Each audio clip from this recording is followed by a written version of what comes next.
Good to see everybody this morning. Feel free to still take some time, get what you need so you can sit comfortably.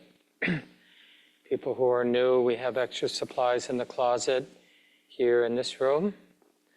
All of you at home, you know where your supplies are. And it's good as we're settling in for our sitting time to uncover a very earthy, trustworthy sense of just wanting to take care of our lives in this simple way. Because otherwise, sometimes people have this attitude that I'm going to take my bitter medicine now and sit still for 35 minutes or whatever it is, and then I'm going to get something as a reward for that unpleasantness of my meditation.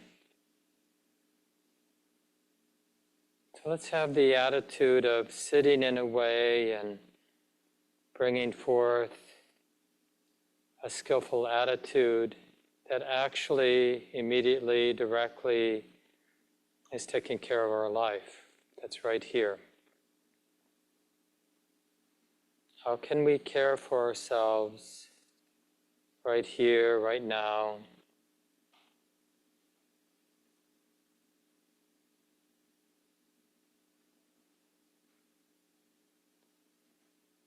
Both on the level of finding an appropriate posture, but also how we take care of our mind.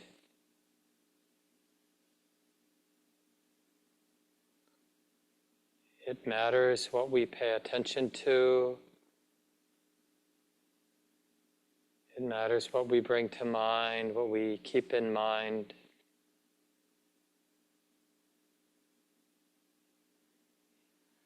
And even if we didn't know the first thing about how to take care of ourselves, it's okay, because we would learn immediately through trial and error what actually helps, what actually causes the body and the mind to have more stress, what helps to soothe the body and mind, the nervous system, what it is that agitates it.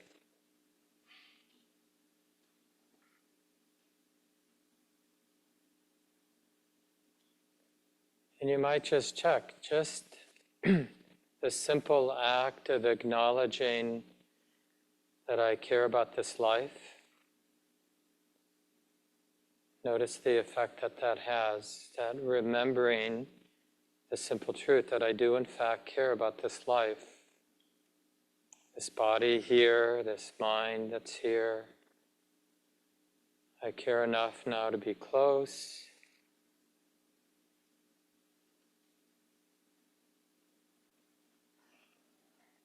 To keep this life, this experience, to keep it in mind, to be present.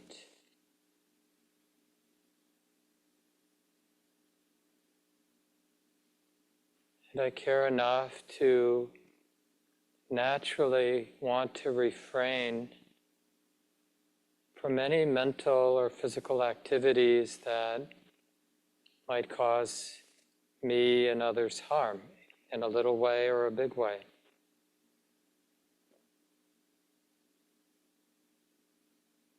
For example, if we sense a tendency to obsess about something in a way that's stressful, then just notice how compassion arises, almost like a wise parent, and says, honey, do you really want to do that?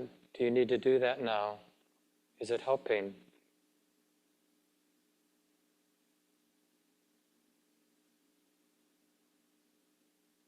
How do we take care of this mind and body in real time?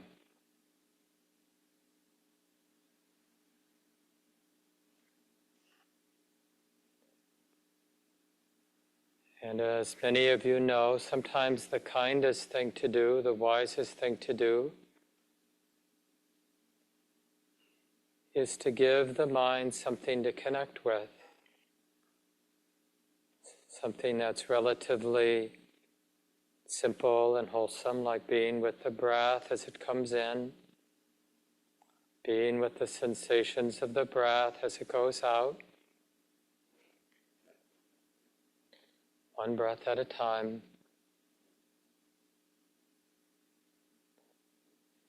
And this is a very ancient, skillful way to keep the mind out of trouble, because it has a simple task to connect and sustain the sensitivity to the breathing process through the inhalations, through the exhalations, cultivating this non-distraction, learning how to really show up in the moment by training with something ordinary like the breathing process. How to connect, how to sustain this presence.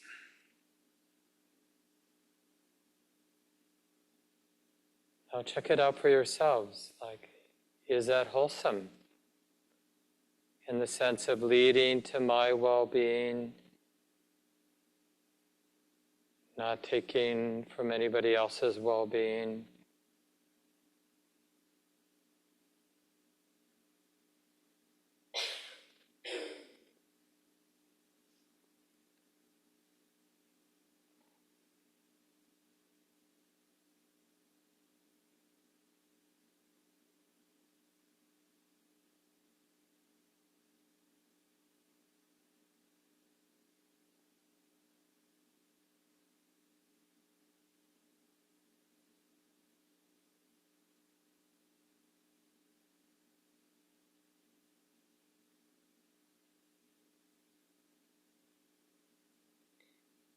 So we're undertaking this training, connecting and sustaining present moment awareness with the breathing process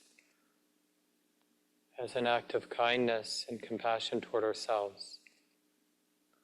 See if that rings true in your own experience.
for the last minute or two.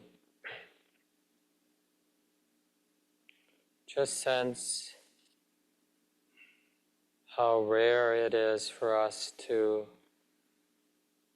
meet our life in this direct way, just feeling what we feel,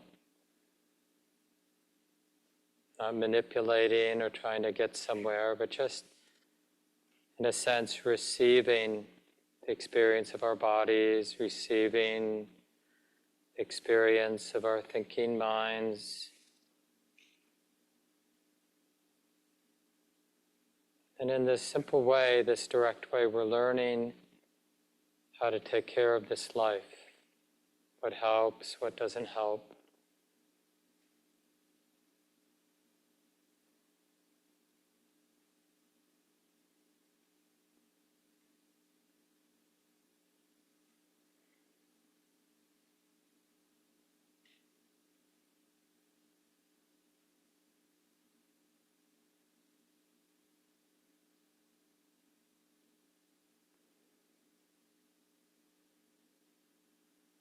Simply valuing being close, being able to connect or see and feel clearly how it is.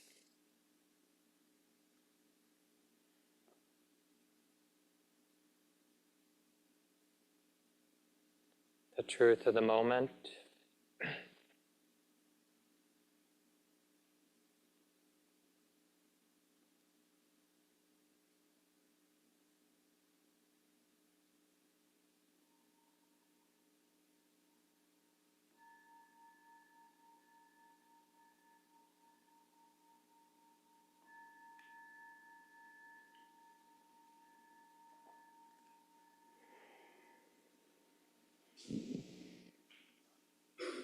So take a moment and stretch or move your body however seems good for you.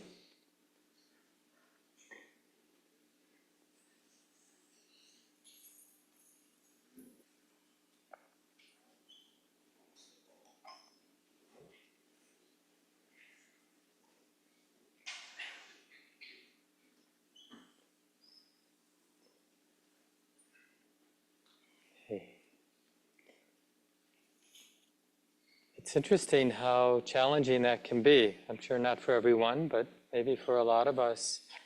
Just to sit down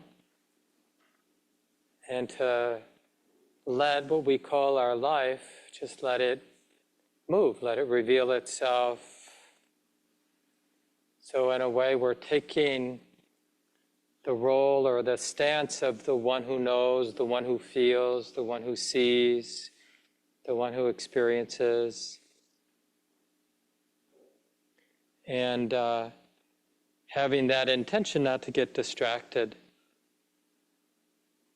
I mean, it's almost like we're meeting a dear friend, maybe that we haven't seen in a long while, and we're sitting down with them.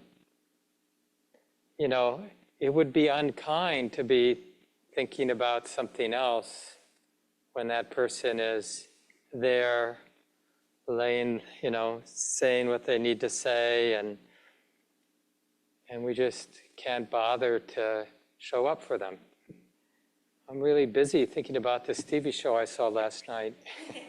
It would be so rude when a dear one is sort of laying their heart down. And that, in a way, our life is doing that all the time.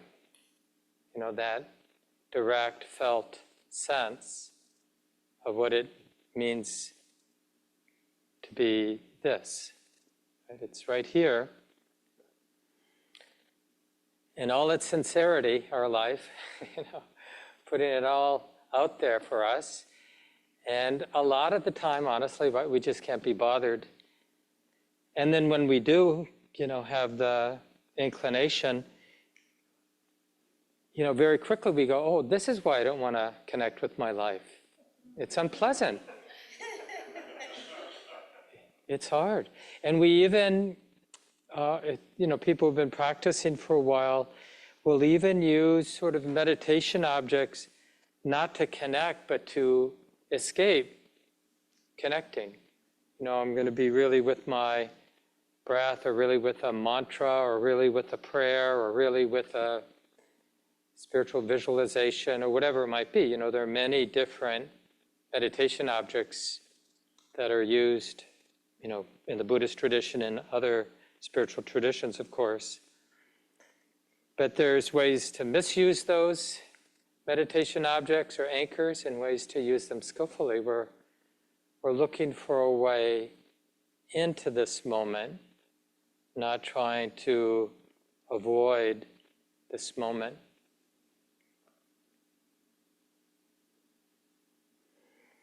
It's good to think of our, the path, spiritual path, our dharma practice. It's not even exactly correct to call it Buddhism, right? Because it's really about learning how to connect with the way it is. There's nothing Buddhist about that, right? That's basically what all of our lives are about. How can we live a life that is unfolding from this place of being connected, as opposed to living a life that's unfolding from a place of being disconnected? And what's the difference? Choosing, like consciously choosing to live a life of distraction and disconnection, and just, does that work? So when we realize, when we do our research and realize that doesn't work, it even hurts more to have a life and to be living the life and to be, for whatever reasons, caught up in habits of disconnection, distraction, dulling, denial, all the different ways that we've learned not to be here. And so then we go the other way. We realize it's not so easy to go the other way, to live a life of connection, of presence, because it means having an honest, sensitive connection with how it is. It feels like this, internally, externally, breaks our heart wide open.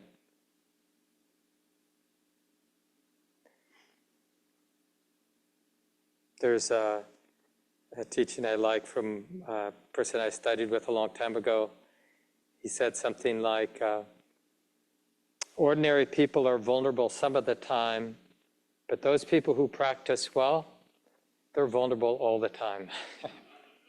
And it's really a truthful thing about our, if you decide to cultivate a real spiritual path,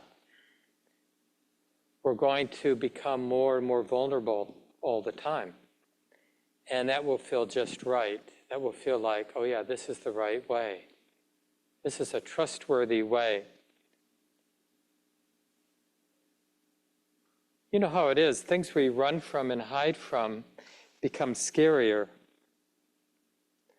And what we open to, take a look at, cultivate the courage to have a relationship with, to be in relationship with, it doesn't necessarily become pleasant, but it becomes workable. So I want to, today, I want to start talking about this third of our spiritual practice, at least as the Buddha described it. Sila is the Pali word for ethical conduct or living within the integrity of non-harming. Virtue gets translated as. And the way to, because we all have our own background around ethical conduct, and generally, here in the West, it's, from my background as a Catholic, it's like what God said is right and wrong, or what my parents said was right and wrong. So our morality comes from some external expert that's watching, Santa Claus maybe. Are we being naughty or nice?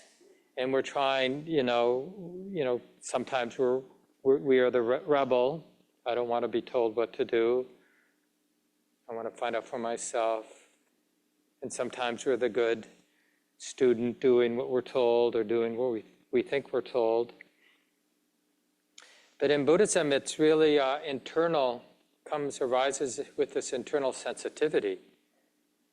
And it's considered the first level of wisdom when we've become somewhat independent at sensing what's skillful and unskillful. So I'm less than dependent on what my friends say or what my parents says or my elders, people I respect say, because I've paid enough attention, not perfect attention in my life, but I've been present enough to learn, like, oh, when I say this, when I relate in this way, when I act out this motivation, this is what gets set in motion. Okay, good to know. And that's both for good and for bad. Like, oh yeah, that really turned out well, or that really made a mess of things for myself and for others. Okay. I mean, it's what we call cause and effect or conditionality. Understanding that it really matters, like the intention, the motivation, the way my mind is relating really matters. It sets stuff in motion immediately and then later on too. In fact, in the way the Buddha taught, this, like the way the world is, the way our families are, the way my mind is the natural and you could say perfect expression of what's been set in motion in the past. So when minds were relating in the ways that they were relating in the past, then we get a world like this. Right? So that's helpful, okay. So what do we think about the way my mind is, the way my family, my relationships are, the way the wider world is? Is it satisfying? Could it be better? Because we're actively creating the world, we're actively creating our relationships, and we're actively creating the ecology of our own heart and mind right now by how we're relating. It really matters.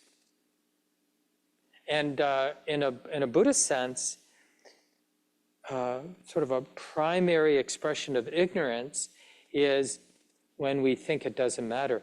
Now, we would never probably say it doesn't matter, but we often act as if it doesn't matter, like how I'm relating, the kind of motivation I'm acting out. We have a real skill for being able to rationalize, like if I'm acting out with aggression or if I'm closing down, or we have all kinds of ways of rationalizing our fearful and aversive responses in life. And this third of the practice, we have, it's really, in a sense, sila, this ethical part of life. It's this, it's bringing wisdom and awareness to the grossest in the sense of most obvious part of our lives, like this relational part of our lives, how it works, trying to understand the lawfulness of how I'm relating, the kind of motivations I'm acting out, and what does that set in motion for me and others? How does it feel when I act in those kinds of ways? What is the result? What is the reverberation here in my families and friendships and the wider world? And then samadhi, another third of our spiritual practice, is bringing wisdom and awareness to the qualities, activities of our own mind. And then the most subtle part of our practice, panya, is the Pali word for wisdom, is we're bringing wisdom and awareness to the most subtle part of our minds, this way the mind is understanding, the way the mind's framing, like in a self-centered way or in a non-self-centered way, whatever that might be. So we need to practice on all three levels, gross, medium, subtle. Makes sense, right? We want to practice throughout our whole lives. And so today and for the next couple of weeks, I'll talk about How do we bring wisdom and awareness to this more obvious part of our lives? And we want tools. And one of the tools that I'll mention today is, taking on some training rules. Even though it sounds a lot like what I said before, that someone's telling me what's right and wrong, but it's nice, to have a rule like, I undertake the training not to harm and not to kill living beings.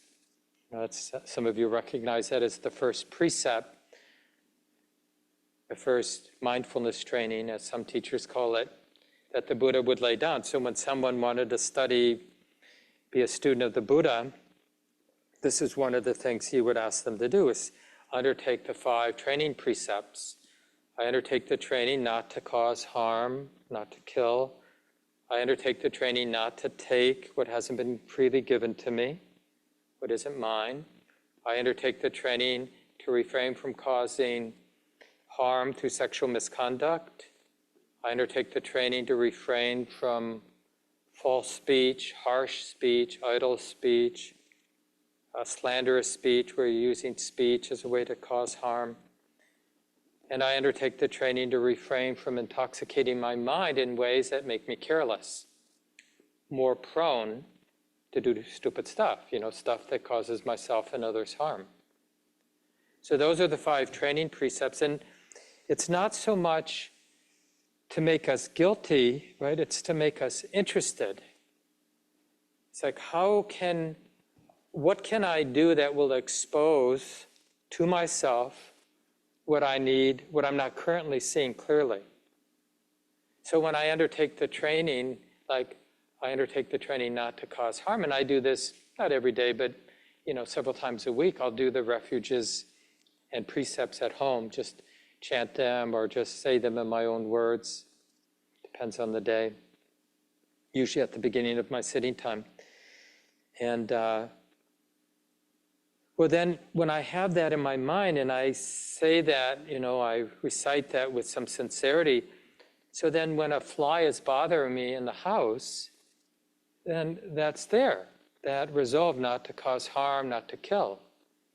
Or as I've mentioned sometimes, we have an old 1908 house. So we have those big centipedes, or millipedes, I guess they're centipedes. And it takes time to catch them without harming them, get them outside, whatever I decide to do. They often looking for water, I guess, and they will be in the bathtub or in the kitchen sink, something like that. So it creates a tension or a force in the mind that illuminates these, kind of brightens these places in our lives where we might easily be stepping on ants as we're walking, when it wouldn't be that much of an inconvenience to avoid them as best we can. Not that we can live a life without causing harm. I don't think it's possible. You can be a vegan and still be causing harm, right? It's just, we're in this realm, this human realm, life on this planet, where life eats life. That's kind of the way it is. So it's really this training that we can take to not cause harm, to not kill. It just is there to illuminate our lives so we see the attitude and motivation that's there when we do squash that mosquito, or we do speak that way to another person, or we do act out our sexual lust without regard to the harm it might be causing another. That illuminates it. Oh, that's right. What's going on here? I see it more clearly. So that's one of the reasons we undertake these on purpose, right? Not because someone's telling us to do it, because we become this person who is interested in getting to know the mind so that we can get to know how it is we're setting in motion stress, and how it is that I can set in motion the release of that stress, to be free from that heart that's bound up in the different ways that it's bound up. And we also use the precepts, these training precepts, not just as one teacher, one Buddhist monk, described them like road signs, like slow down, curve ahead, these sort of things. Like we want these reminders. Oh yeah, this is a place where really stupid stuff can happen that will have long-term reverberations in my life and other people's lives. Why wouldn't we want a reminder about those kind of places in life? Oh yeah, and especially when it's not like somebody's telling us, but we're telling ourselves because we care about our life. And we understand from our own experience and also from observing others that it does matter, that it really is easy to set a lot of pain and suffering in motion. So why wouldn't we be motivated out of compassion for ourselves and others to want to minimize that harm? We just have to find it. And then when we find that force in the mind that does care, that does want to be vigilant so as to minimize harm for myself and others, then we want to strengthen it by keeping it in mind. And you could call that moral sensitivity. In Buddhism, there's an important term, hiri ottappa, wholesome regret, you could say, wholesome remorse, and wholesome concern. Sometimes you'll see it in the text, the early translations were in the late 1800s, early 1900s, and so they have a real, I don't know if it's Victorian vibe to them, but wholesome shame and wholesome fear, I think it was originally translated as. But you get the idea, it's like when I see that my action has caused me and others harm, right, there is that recognition, like regret, like, oh, or remorse. That's not, now in hindsight, that's not what I wanted to do. I wouldn't have done that if I knew it felt like that. So that, what do you want to call that? Force. Because it's invaluable information that we don't want to forget. Like when we make a mistake that's caused ourselves and others harm, real harm, right? The last thing you want to do is bury it, because it will be like a road sign for the rest of my life. Like, honey, you're getting close to what you did before. I think this is the time to wake up and remember cause and effect, like how things tend to happen here. Oh yeah, that's right. This is that kind of place where I could do that stupid thing that I later regret. That's what that wholesome regret or wholesome remorse does. And it's related to the wholesome concern. Like the regret is related to the past, and the concern is when it gets applied to future action. Like, okay. And the Buddha calls this our great guardians.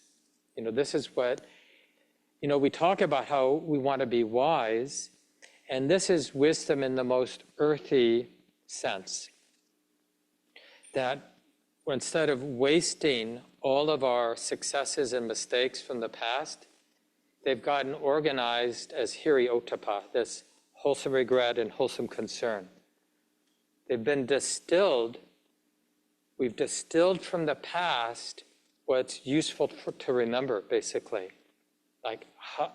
Basically, we've distilled all of our many experiences, right? Shaped them to illuminate the causes for harm and the causes for release, what's skillful and unskillful.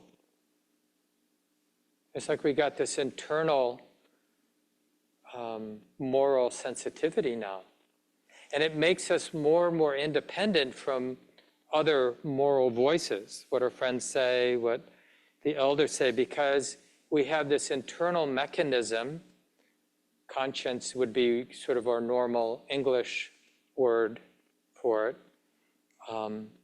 We have this internal mechanism that we learn to really value and trust. as our guide. And then it makes sense, these training precepts, because it's really,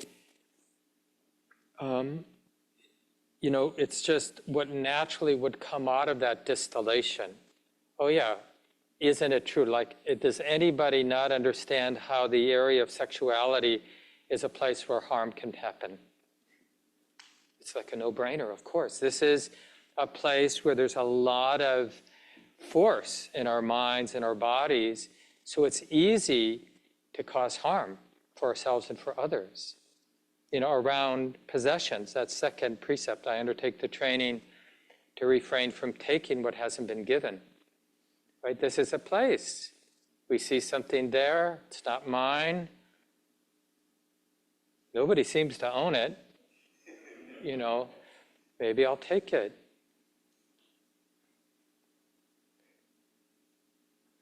And around intoxicants, the fifth training, around speech. Anybody in the room, not cause yourself and others a lot of pain and suffering around words you've spoken or words you've refrained from speaking that maybe you should have spoken. Yeah. So we want to understand that, like, instead of being flippant about what we say, that my words matter. They have impact. And why wouldn't I want to remember that? I could have avoided so much harm and complications and painful reverberations if I had just remembered that words matter. Possessions and what I take and what I don't take matters.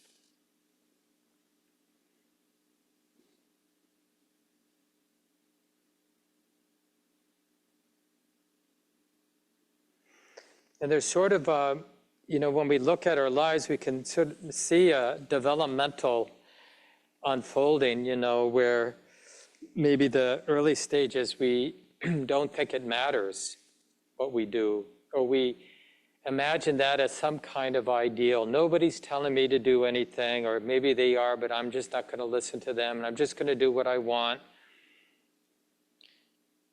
And we have that fantasy that being able to do whatever I want will lead to the highest happiness, right? And there are a few of those people around who have the money and the power to do whatever they want. So it's nice because we have some data like, well, do they seem happy? Immediately people start to laugh, right? Because it seems pretty clear that people who go that way, and maybe we did in certain corners of our lives where we just did whatever we wanted. And again, it's not to belittle that. The important thing is to learn from it. Like, how did that work?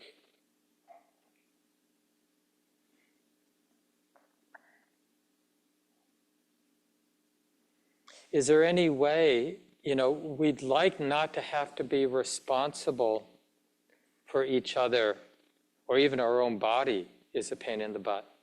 Like, oh, I got to eat good food. I can't just eat what I want. I have to take care of this life. Even in terms of what we consume, in terms of media, like the more you practice, because one of the aspects of our practice, that middle part, samadhi, where we're training the mind, we become really sensitive, and we start to notice that even what we read and even what we watch has implications. We don't get away with anything.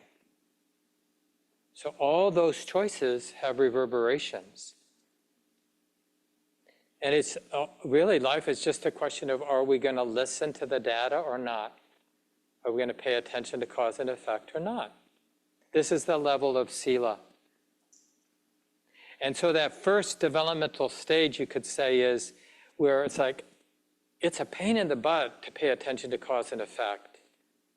So I prefer to be oblivious to the effects of what I do, what I think, what I say, what I consume. I just would rather remain comfortable with my superficial belief that it doesn't matter.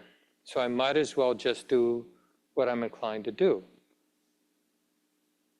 And there's no integrity about, and I'll see how that works.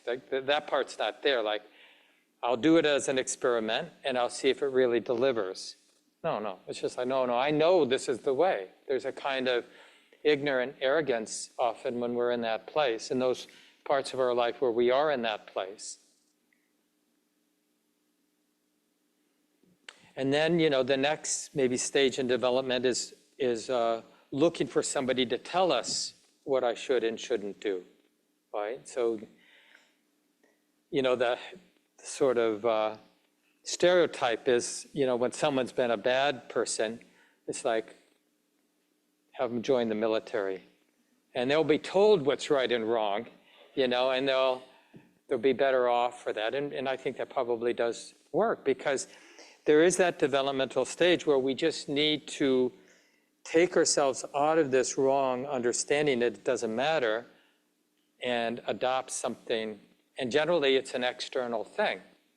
We get involved in a church or a Buddhist center, or, join the military, or fall in love with someone who's got a moral compass, and is happy to impose it on us.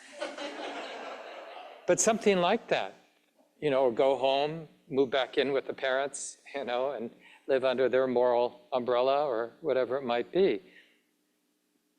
But, that's imperfect, but it may be useful, because even if it's not ours, even if it's imposed from the outside, it will help wake us up. Like, we'll start to see a little bit more. Like, we'll see that rebellious part of the mind that says, I don't want anybody to tell me what to do. And it will sort of beg the question, well, how does that work for you? And then at some point, and for some of us, maybe when we were 3 years old, we start to internalize, right, cause and effect. We start developing our own moral sensitivity, and we don't need outside forces to sort of oversee us and spank us when we're bad or whatever. Give us a time out.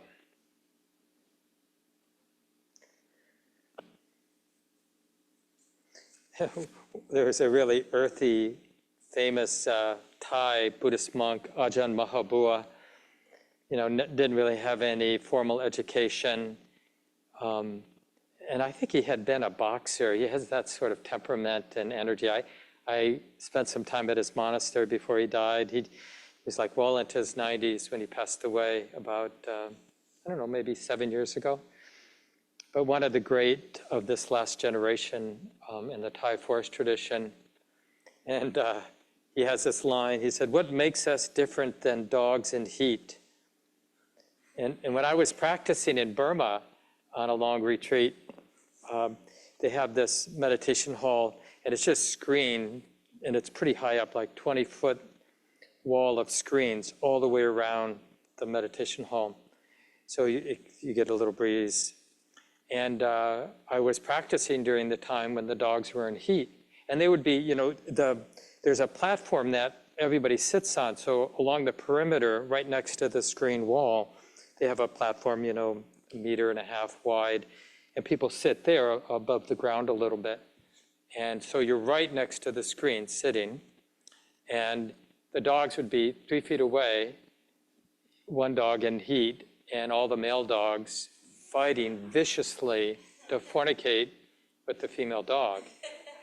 And it's like, it's really intense. I mean, it's like live or die. I mean, they're fighting for, well, it's just expressing their, genetic instincts. So what makes us different?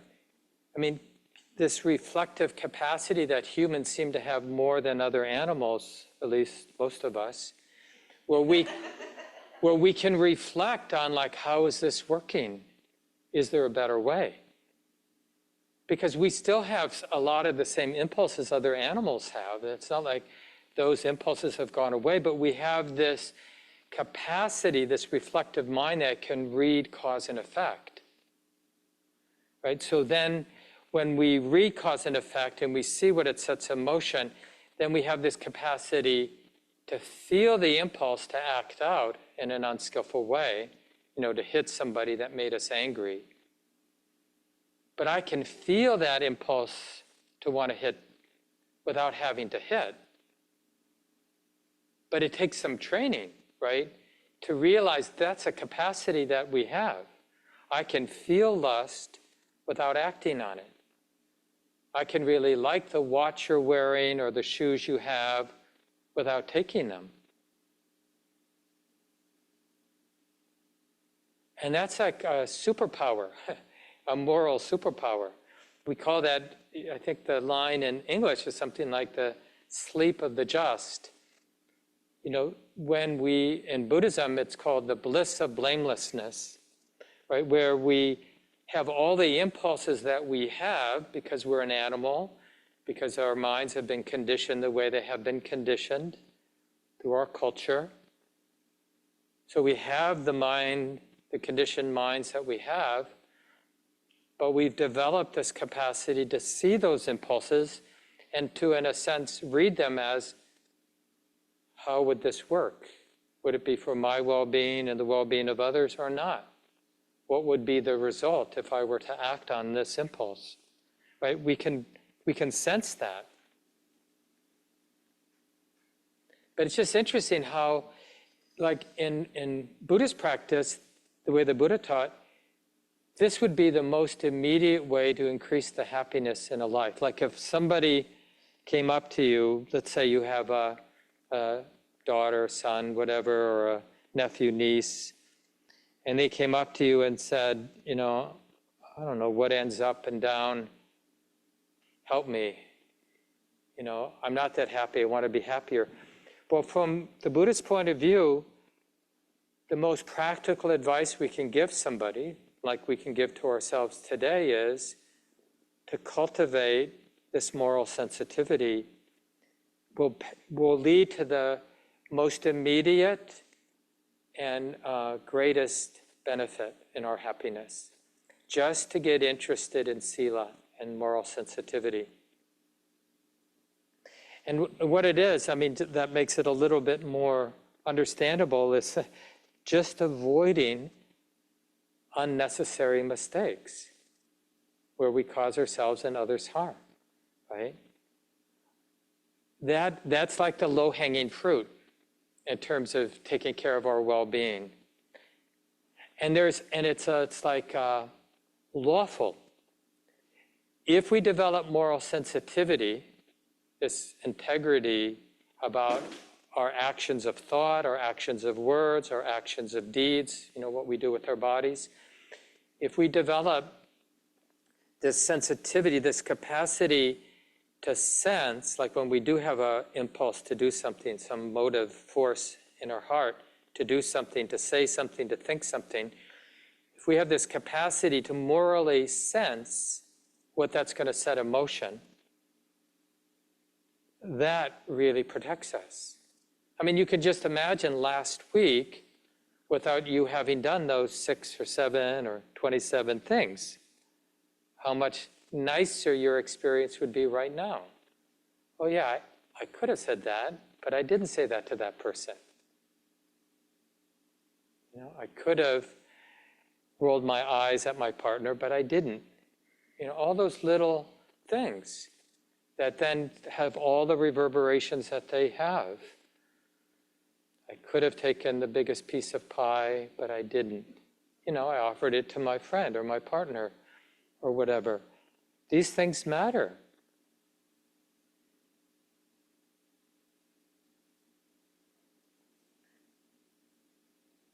So then we internalize it. Eventually that moral sensitivity, that conscience, that ability to discern the skillfulness and unskillfulness of our different intentions becomes well developed. And then when it's well developed, then another shift can happen in terms of this part of practice. And so again, just to remind you, like in the Buddha's discussion of the Eightfold Path, the spiritual path, sila is 1/3 of the spiritual path. Sila, samadhi, panya. Sila is the ethical conduct, samadhi is the training of our heart, panya is wisdom, understanding aspect of the practice, the wisdom aspect. So when we develop that conscious, that moral sensitivity, then instead of it having more of a like, oh, Mark, be careful, don't do that, which is good, right? That's that wholesome regret and wholesome concern, that hiriyottapa that I talked about. But now it's more understanding the benefit. It's almost like we sense that freedom from remorse, that bliss of blamelessness. We sense this harmonizing with our wild, confusing world. And the harmonizing doesn't mean we have a perfect plan, but what we've developed is a very useful sensitivity. So it's not like we know what we're going to say or do, but we know how to feel our way through each moment because we have this morally sensitive mind or heart that understands, like when that motivation arises, I know how to sense, discern what that might set in motion. Not perfectly, but, with practice, more and more. Because, we lie to ourselves all the time. We immediately rationalize, I'm going to say this to myself.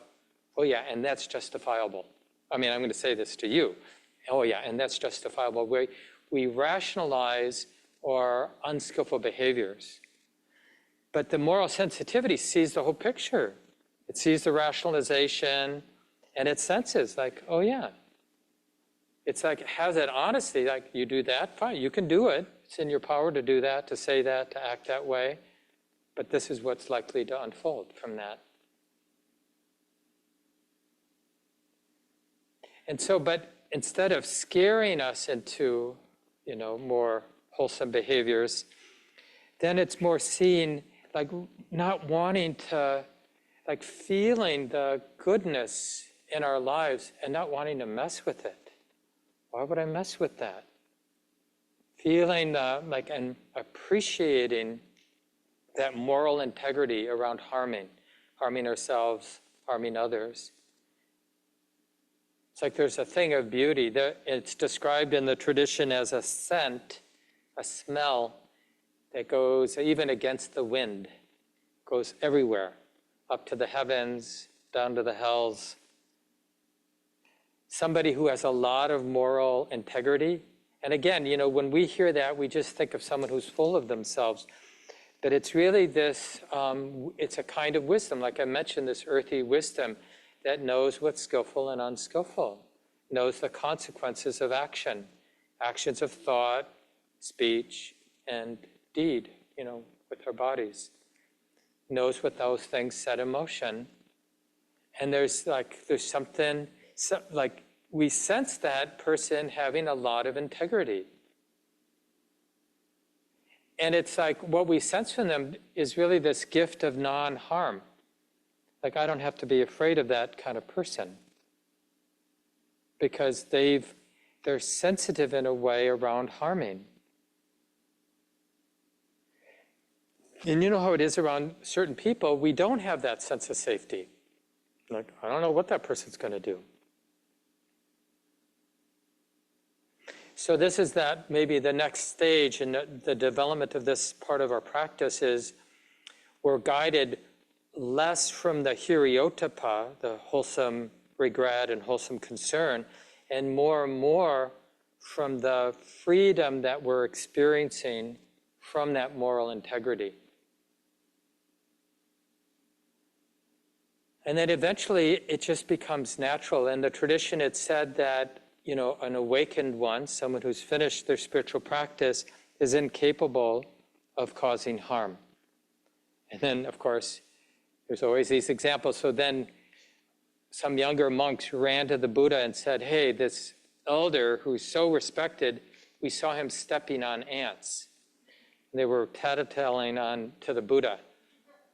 And so the Buddha explained to them that, you idiots, he didn't say it that way, but that older monk can't see very well, and you should tell him there's a line of ants in his walking path instead of coming to me, right? So this sense of not intentionally causing harm when someone has developed a practice. So the skill of avoiding what causes harm is so thoroughly integrated, and the impulses to cause harm, to not care about causing harm, have been uprooted.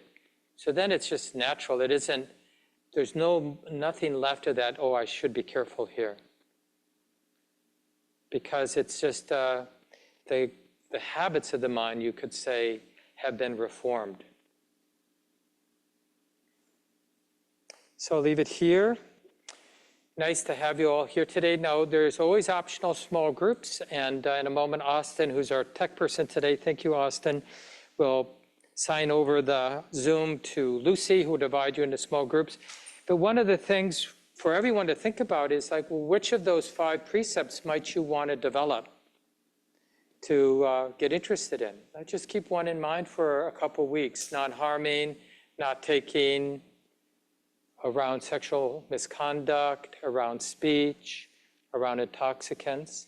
And just take a study, like, how can I make this mine from this, somebody's telling me, to, no. I want to really use this in a practical way in my life that actually leads to my well-being. So I encourage you all to do that. We have a guest teacher coming on Saturday night, the 7th, 7 to 8:30. Andy Nugent is a longtime teacher at IMS in Massachusetts, is here for the TCVC retreat, but is going to give a public talk on Saturday night, both on Zoom and in person, 7 to 8:30. There's a half-day retreat on the 14th. I'll be leading that. And Monday night, we're starting our community practice intensive. Sarah Wilson and I, 19 days. We up our practice during those 19 days, and with a day-long retreat on the 21st of June. You get a lot more information by looking online on Monday on our calendar, and there is a link to a document that explains that community practice intensive. Thanks for coming, everyone. Please stay. Oh, yeah, Corey, yeah. I'd like to announce first people to sign up for the work retreat. Yeah. 13th through the 19th at Prairie Farm. As many of you know, that most of the remodel there was done with the help of volunteers from the community. So we continue that practice here through the summer. We'll have 3 week-long periods. The first one here in June, and this space set up. We're going to be building a veranda around. We've been out there around the west and south side of the building, and there's something very cool. So. Mm-hmm. Feel free to send for that. On the website, on our website, under retreats, under. Yeah, under retreats at the retreat center. There's a whole menu item for the retreat center. But it's a good excuse to get on the weekly email list that we send out every week, and with all these things that are coming up. And being on these work retreats, people have a lot of fun, and it's a great way to meet community members. And Corey's the master builder out there. You get to see the retreat center if you haven't. Yeah, Dan. If we could ask for your help bringing the folding chairs downstairs if we can, greatly appreciate it. Yeah, and this is the last day for the children, and they're going to sing to us. And so we'll say goodbye to all of you on Zoom. Austin will pass